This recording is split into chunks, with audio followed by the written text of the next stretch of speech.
اور پھر آپ کو مثال کیوں ایسی دی ہے؟ کیونکہ علی ہے قرآن. اور آپ کو بتاؤں آپ کتنے بلند ہیں. اللہ نے کہا تھا اگر میں علی کو، قرآن سے محبت کرنے والی شکلیں بیٹھی ہیں اور چہرے بیٹھے ہیں، اس لیے کہہ رہا ہوں اگر میں اسے پہاڑ پر نازل کرتا لرأیتہ خاشعا متصدعا، وہ کیا ہو جاتا؟ پاش پاش ہو جاتا. تو پھر مجھے اس ملا کی آنکھوں میں آنکھیں ڈال کے کہنا نہیں چاہیے جس پر یہ کتابی شکل میں آئے وہ ریزہ ریزہ ہو جاتا ہے.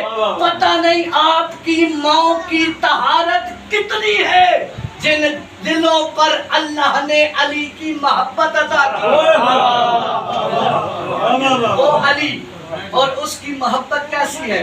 ابو تمام، اگر آپ محنت اسے کہتے ہیں جو پہنچائی جائے اور پتہ بھی چلے. ابو تمام میرا مولا علی کا ماننے والا، علی علی کرنے والا، ایک علی کا موالی ہے. اور یہ ہمیشہ ہر دور میں اگر علی ہیں تو ان کے مقابلے میں خبیث ہیں، حسن ہیں تو ان کے مقابلے میں شکی ہیں، حسین ہیں تو ان کے مقابلے میں یزید ہیں، ایسے ہی علی والے ہیں تو ان کے مقابلے میں بھی. اسی طرح ابو دمام کا دور اور ادھر سے حجاج ابن یوسف خبیث. اب ہوا کیا؟ حجاج نے یہ اعلان کرا دیا کہ جو بھی علی علی کرے گا، جو بھی علی علی سنے گا، جو بھی علی علی بولے گا اسے میں سزا دوں گا. یہ آج پارلیمنٹ میں جو بل منظور ہو رہے ہیں یہ آج سے نہیں، میں پہلے بیان کر چکا ہوں. یہ بنو امیہ کی بچی ہوئی ہڈیوں کا خمیر ہے جو اب تک چلا آ رہا ہے. وہاں پر بھی تھا. ہوا کیا؟ ابو تمام نے جب مولا کا ماننے والا اور 60 سال کی عمر، اب 60 سال کے اگر کوئی بزرگ بیٹھے ہیں تو وہ بمشکل چل کے جاتا ہے بندہ، تو اس وقت وہ بیماری کے عالم میں 60 سال کی عمر عصا کا سہارا لے کر بستر بیماری پر لیٹے ہوئے ہیں کہ اتنے میں حجاج نے اعلان کرا دیا جو بھی علی علی کرے گا ہم کر رہے ہیں، اس لیے بتا رہے ہیں. اور کرنا بھی چاہیے کیونکہ شرافت کا پتہ تبھی چلتا ہے. تو اب اس کے دوست نے کیا اعلان سنا، کیونکہ وہ دربار میں تھا ابو تمام کا دوست. اس حجاج نے کہا جو بھی علی سنے گا، علی کہے گا، علی بولے گا، اسے میں 40 کوڑے مرواؤں گا. اب اس نے سنا، وہ دوڑتا ہوا ابو تمام کے پاس ہے. ایسے ہی خاموشی چاہتا ہوں کیونکہ نتیجے پر یقیناً آپ بولیں گے کیونکہ آپ کے دل میں بھی علی ہے. اب آئے حضرت ابو تمام کے دوست، آ کر گھر میں دق الباب کیا، اندر تشریف فرما ہوئے تو ابو تمام سے کہنے لگے تمہیں پتہ ہے آج اس خبیث نے اپنے دربار میں یہ اعلان کیا ہے کہ جو جو بھی علی علی کرے گا اسے میں کوڑے مرواؤں گا. اب ابو تمام بیمار ہیں، 60 سال کی عمر مبارک، عصا کا سہارا، اپنی جان بچانا چاہتے ہیں، لیکن جب سنا کہ علی کی بات ہے تو اب عصا کا سہارا لیا، کشف مبارک پہنی اور چلنا شروع کیا. اب دروازے کی طرف جب انہوں نے قدم بڑھانا شروع کیے، دوست نے کہا میں سن آیا ہوں ابو تمام جو بھی علی علی کرے گا اسے وہ 40 کوڑے لگوائے گا. اب ابو تمام نے جو جملہ کہا ہے اس پر میری جان قربان ہے. ابو تمام نے کہا ارے تمہیں پتہ نہیں ہے جب بھی جہاں بھی جس وقت بھی علی علی کرنے پر پابندی لگائی جائے تو گھروں میں بیٹھنا حرام ہو جاتا ہے.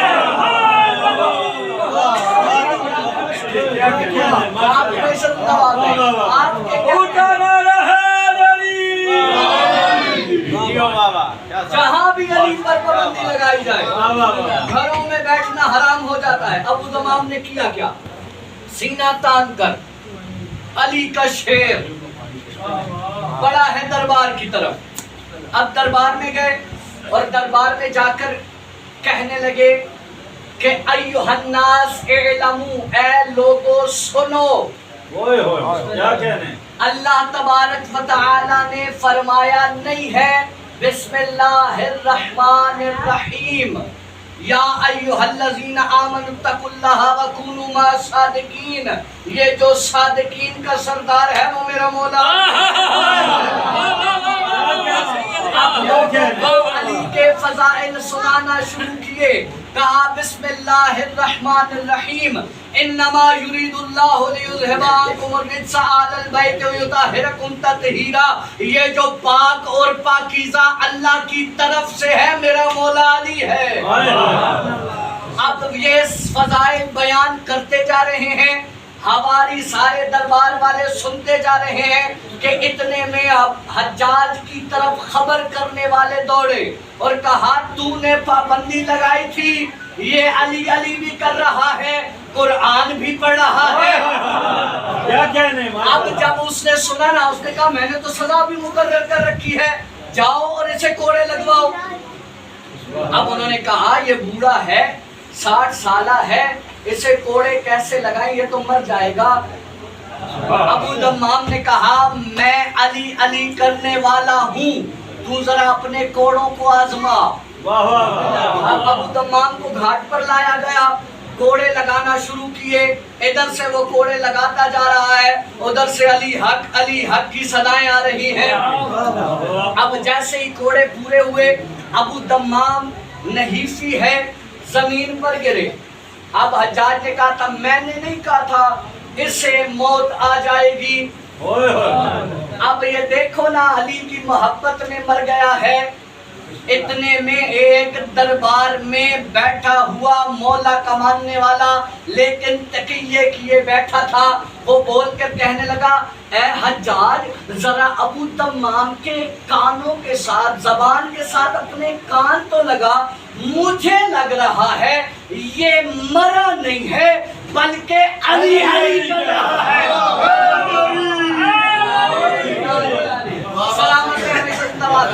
یہ ماحول جنتی بن گیا ہے۔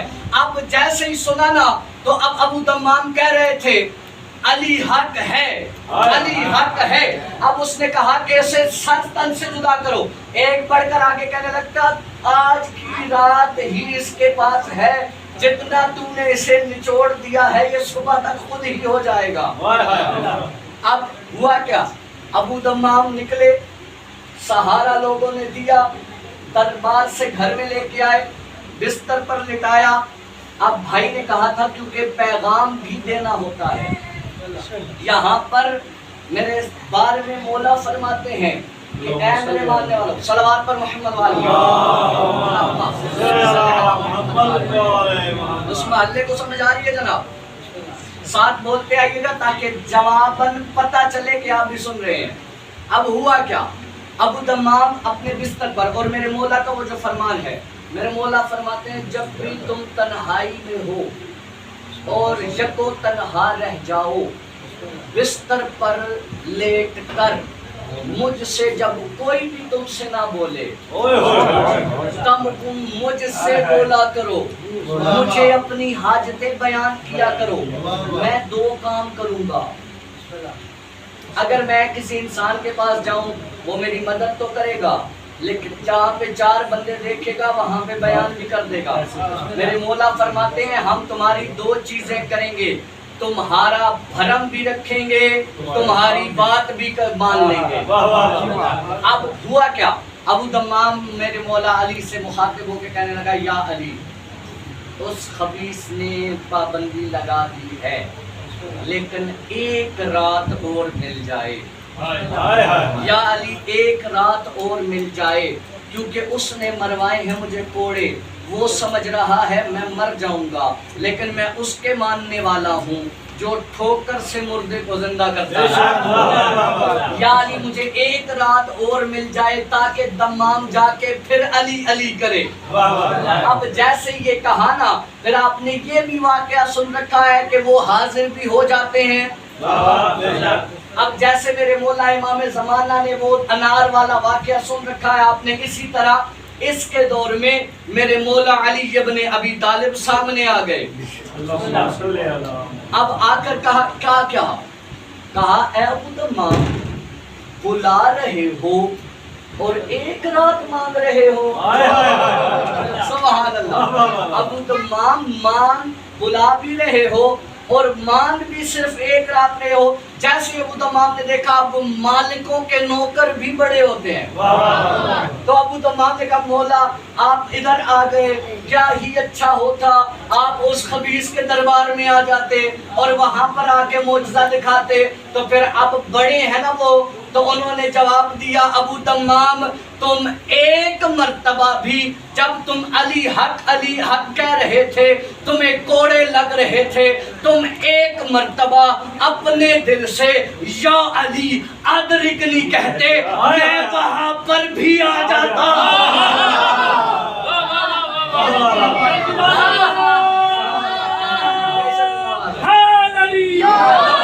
ابو تمام تم نے مجھے وہاں بلایا ہی نہیں، تم نے تو مجھے یہاں پر بلایا ہے.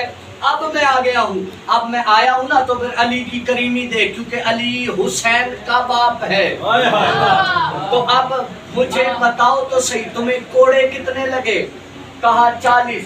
مولا نے کہا ایک ایک کوڑے کے عوض ایک ایک سال تمہیں علی نے عطا کر دیا. اے ابو تمام تم ہو 60 کے، 40 اور ملاؤ جب تک تم 100 کے نہیں ہو جاتے. ابن حجاج تو کیا دنیا کی کوئی بھی طاقت اب تمہارا کچھ بھی نہیں بگاڑ سکتی. اب ابو تمام جلدی جلدی اٹھے ہیں اور صبح ہونے کی انتظار میں ہیں. صبح ہوئی، عصا کا سہارا نہیں. ابو تمام شیر دل ہو کر اٹھ کر جا کر پھر اسی موذی کے دربار میں جا کر علی علی کی صدائیں دینے لگے. اب وہ بیٹھا ہوا تھا، اس نے کہا ابو تمام کل والی سزا یاد نہیں؟ کہنے لگے یاد ہے، پھر بھی علی علی کر رہا ہے. کہا ہاں اب تو میں علی علی ہی کیا کروں گا. کہنے لگا اب میں بھی سزا تبدیل کروں گا. کل میں نے تجھے مارے تھے کوڑے، آج چلاؤں گا تلوار، تیرا سر تن سے جدا کروں گا. ابو تمام نے علی کے شیر نے اپنا سینہ چوڑا کیا اور اس کی آنکھوں میں آنکھیں ڈال کے کہنے لگے اگر تو یہ بات کل کہتا ابو تمام مان لیتا، کیونکہ کل تو مجھے موت دے سکتا تھا. آج میری زندگی تیری محتاج نہیں، تیری ضمانت نہیں، بلکہ علی کی امانت ہے.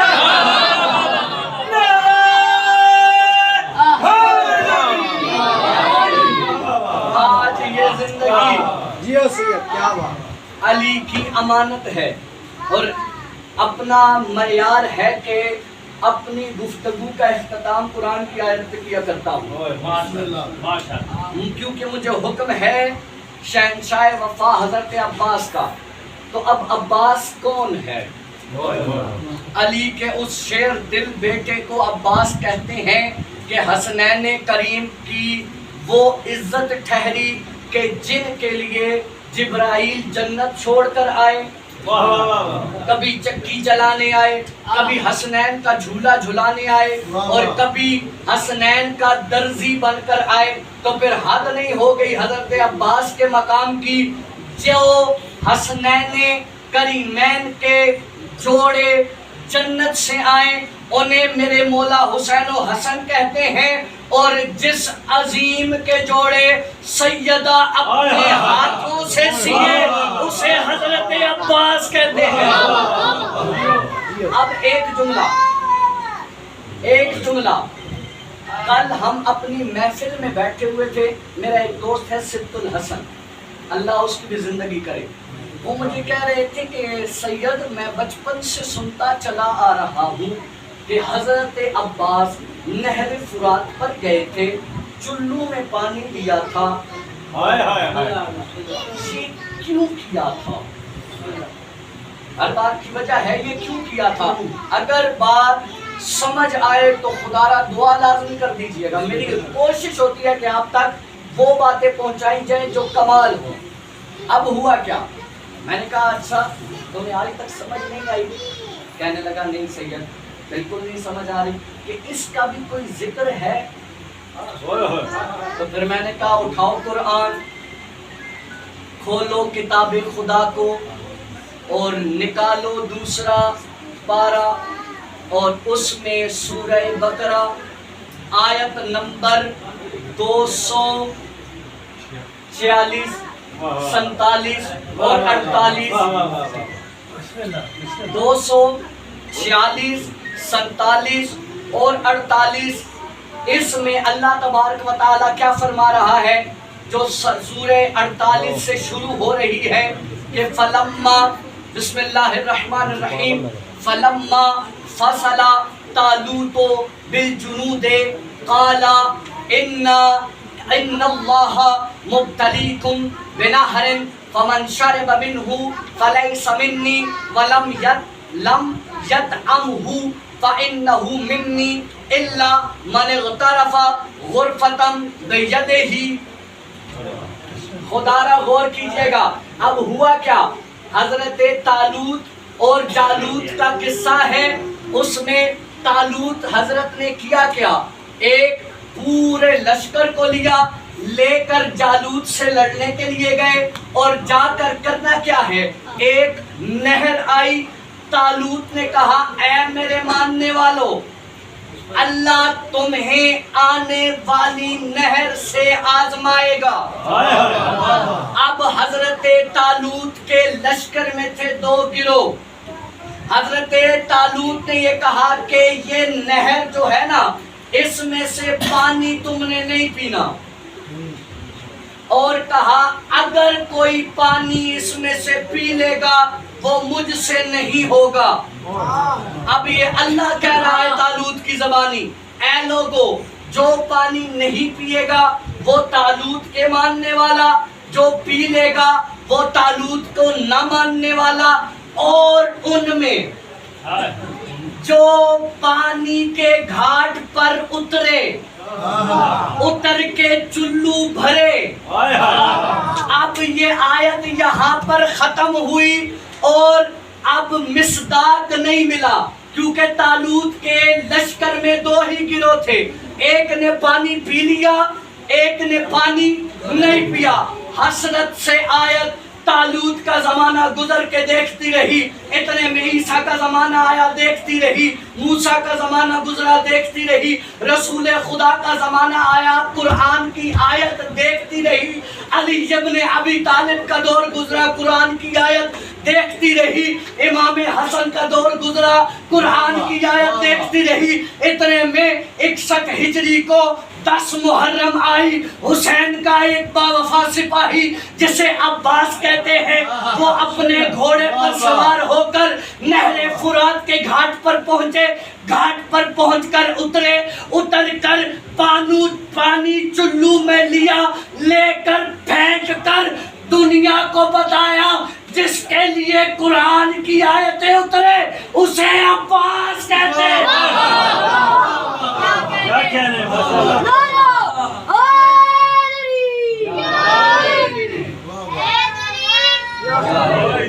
جس کے لیے قرآن کی آیتیں اترتی ہوں، وہ لشکر حسین کا جرنیل ہے۔ بس مومنان، مومنین کرام، بہت ہی عظیم مرتبہ تھا حضرت عباس کا، لیکن آج جو بھی کربلا کا زائر ہے اگر وہ سرداب میں گیا ہے اور اس نے حضرت عباس کی اگر قبر مبارک دیکھی ہے تو وہ گواہی ضرور دے گا کہ سب سے بڑا قد تھا عباس کا کربلا میں اور سب سے چھوٹی قبر ہے عباس کی کربلا میں۔ میری سیدہ کیونکہ توسل دینا ہے سیدہ کا میں نے سن رکھا ہے کہ عباس کو اگر بالی سکینہ کا واسطہ دیا جائے تو وہ واسطہ رد نہیں ہوتا۔ اللہ بانیان کا یہ فرش ازا قبول فرمائے، ان کی دعائیں اور آپ کی دعائیں قبول ہوں مجھ سمیت۔ اب ہوا کیا، 10 محرم کو 54 بچوں کو ساتھ لے کر میری سیدہ 4 سالہ معصومہ حضرت عباس کے خیمے میں جاتی ہیں۔ اب خالی کوزے بی بی سامنے رکھ کر کہتی ہیں اے چچی میرے چچا عباس نہیں آئے، چچی ذرا سا پانی مل جائے میرا علی اصغر بہت پیاسا۔ اجرکم من اللہ اجرکم من السیدہ۔ اب ایک مرتبہ کیا ہوا، جب 5ویں مرتبہ لوٹی ہے نا میری سیدہ، 6ٹھی مرتبہ حضرت عباس کے حرم نے قرآن ہاتھوں پہ لیا، قرآن کو کھول کے تلاوت شروع کر دی۔ اتنے میں سیدہ دوبارہ آئی، معصومہ نے پھر وہی سوال کیا۔ پہلے تو حرم عباس جواب دیا کرتی تھی، اب خاموش ہو کے قرآن پڑھتی رہی۔ میری سیدہ واپس گئی، پھر دوبارہ آئی، 9ویں مرتبہ ہے معصومہ کی آنا۔ معصومہ نے آ کے دیکھا حرم عباس قرآن پڑھ رہی ہے، تلاوت کر رہی ہے، جواب نہیں دیتی۔ کہا اے میرے اللہ، حسین کی بیٹی کا بھی اپنا مقدر، اب تو غریبوں کو جواب بھی نہیں دیا۔ اجرکم من اللہ اجرکم من السیدہ۔ اب حضرت عباس آئے، بس ختم کر دیا مصائب کو۔ حضرت عباس کو اجازت ملی، اجازت لے کر میرے مولا عباس گئے ہیں فرات کے کنارے۔ اب مشق کو بھرا، واپس لوٹے، اتنے میں 4000 کے لشکر کو شمر بے غیرت نے کہا اگر پانی خیام تک پہنچ گیا سمجھو حسین جنگ جیت گیا۔ اتنے میں 4000 لشکر نے تیر کھینچے، کسی کا تیر عباس کی آنکھ میں، کسی کا عباس کی پیشانی میں، ایک خبیث کا تیر، کیونکہ عباس کے بازو قلم ہو چکے تھے، دانتوں میں مشکیزے کے تسمے، ایک نے تیر مارا، وہ تیر عباس کے سینے پہ نہیں سکینہ کی آنس پہ لگا، پانی بہنا شروع ہوا، عباس گھوڑے سے زمین پر، خالی علم واپس آیا۔ سیدہ نے کہا او میرے عباس کے علم، او میرے عباس کے رہوان، میرا عباس کہاں ہے؟ ماتم